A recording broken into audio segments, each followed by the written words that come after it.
Hey there, tumbleweeds. I'm sitting here at Heron Lake State Park in New Mexico, and I'm getting ready to head to Colorado in a few days.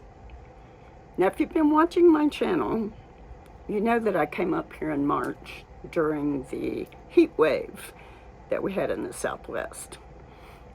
Then I chased warmer temperatures south New Mexico to Sumner Lake, Bottomless Lakes, near Roswell, Caballo Lake, and Elephant Butte, with a few minor stops in between each. And now that things are warming up again, my instinct is saying, okay, it's time to head to Colorado. But a nomad that I follow on Facebook headed up to Salida, Colorado last week and got hit with snow. So I've been putting together a plan, and I thought I would walk you through it. Because if you're following the good weather on a fixed income, this is exactly the kind of thing you need to think through before you go. You can't just rent a hotel room whenever you get stuck somewhere. You got to plan ahead.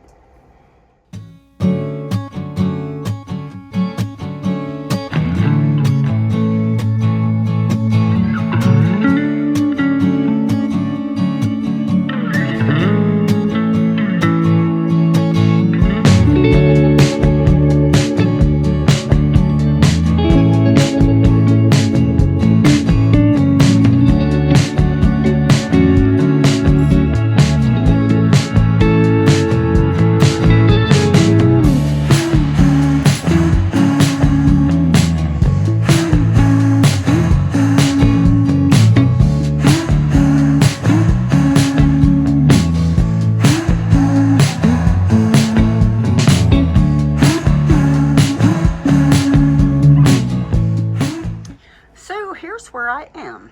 I'm at Heron Lake State Park in northern New Mexico. And I'm headed up to Blue Mesa Recreational Ranch near Gunnison, Colorado. Blue Mesa Recreational Ranch is a Thousand Trails campground. And with my Journey membership, I can stay up to 3 weeks at a time there with full hookups for free. They even have an indoor swimming pool. They also have riding stables, but I don't want to scare the horses, so I'll tell you right now I won't be doing that. This is not a paid endorsement. I just like Thousand Trails and Encore Parks, which are a huge plus for my nomad life. Now, if you've been following my channel, you might remember that I actually came to Heron Lake at the end of March because that heat wave hit the Southwest and temperatures were about 30 degrees warmer than normal for that time of year. So I came north to get away from it. Then when temperatures started dropping back down to normal, I went south. I went to Roswell, Caballo Lake, Elephant Butte, just following the comfortable temperatures, which is really what full-time and nomad life is all about. And now temperatures are warming up again across Mexico, which is exactly the signal I look for. When it's warming up down here, that means Colorado might be ready for me. As I mentioned earlier, my nomad friend who is up in Salida, Colorado, got snow last week. They had a big storm roll through on May the 5th and 6th, and he posted on Facebook that they got 6 inches and had to climb up on their camper roofs and clear it off to prevent damage. So I wanted to be smart about this before I just pointed Daisy north and hope for the best. So my route takes me through Chama, up north through Chama on Colorado 17, over Cumbres and La Manja mountain passes to US 285 in Antonio, Colorado, and then up through the San Luis Valley. Then on Colorado 114 over another mountain pass, the North Pass, and then west on US 50 all the way to Blue Mesa. Mountain passes scare me. I haven't driven across a mountain pass in probably 20 years, but when I was traveling in the previous van, Sydney, my ex drove over these passes, and I closed my eyes the whole time. I couldn't stand watching it.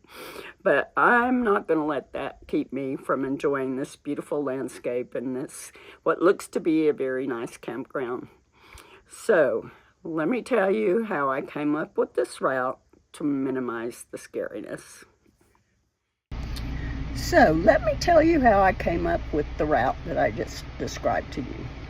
So originally, I was going to leave a day early and go drive up to Salida and boondock for one night and meet up with my Facebook friend who I have not ever met, and that would be nice to meet them.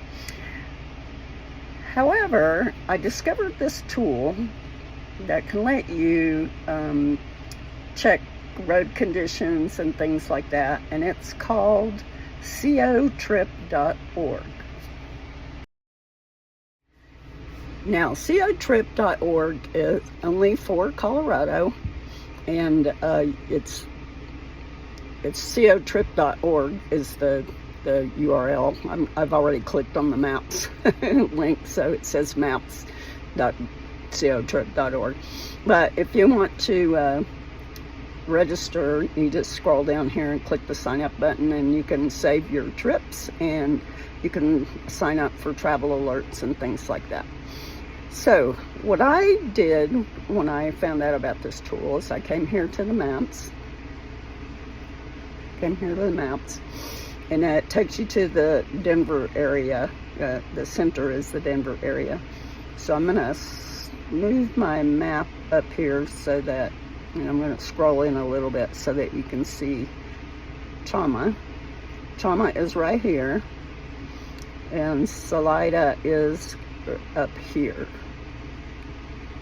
So I think it was like 2 hour and something drive according to Google. But then once I discovered this tool, I found out that you can find out about mountain passes.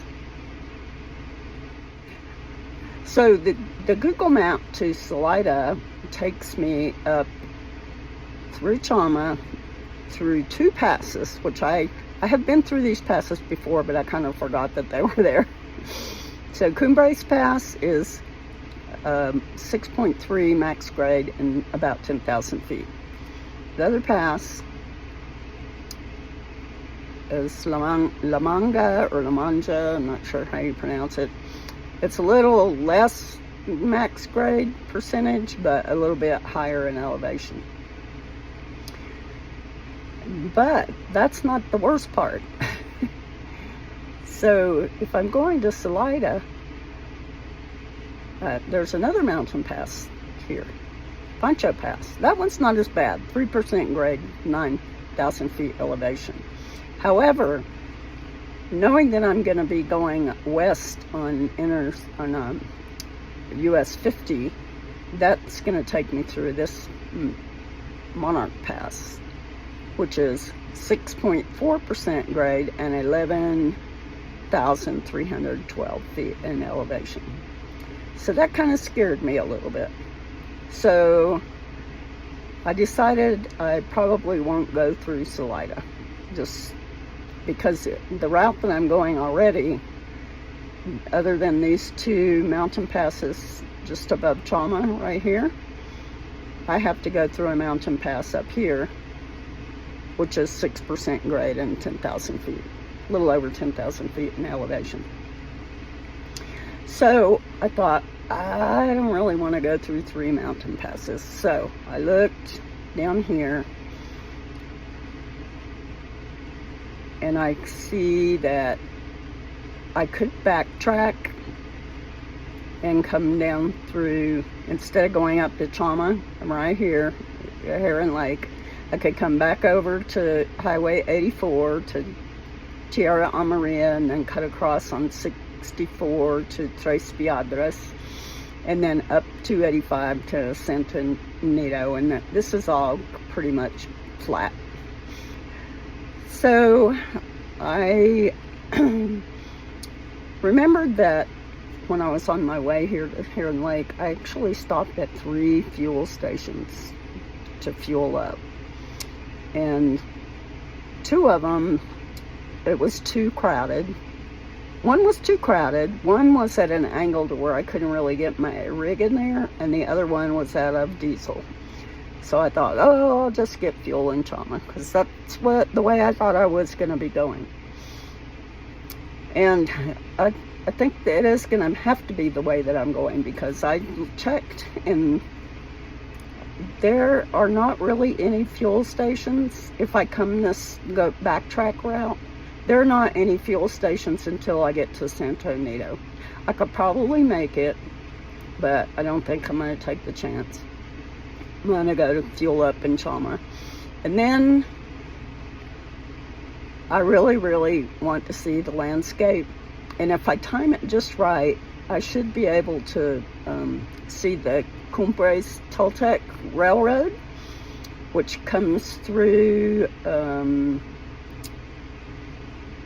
it comes by the Cumbres Pass. There's an overlook there, or a pull-off area that you can stop and you can see the train. And I'm hoping if I time it just right, I would be able to take video of that train across the valley over on the mountain. So I decided I'm going to be brave, and that's the way I'm going to go. Also, you can keep an eye on the road conditions by looking at the cameras in certain spots. Just turn on cameras, and I can see here in Antonito, I can see what the road looks like there where the camera is there. I can come up here to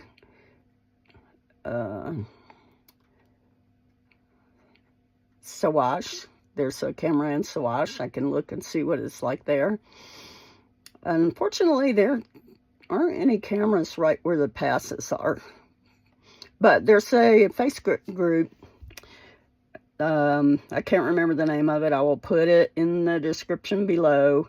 That also posts pictures of the road conditions. And when that storm came through that got my friend in Salida, I went to that Facebook group. There's several of them, actually. I went and looked, and the road was covered with snow.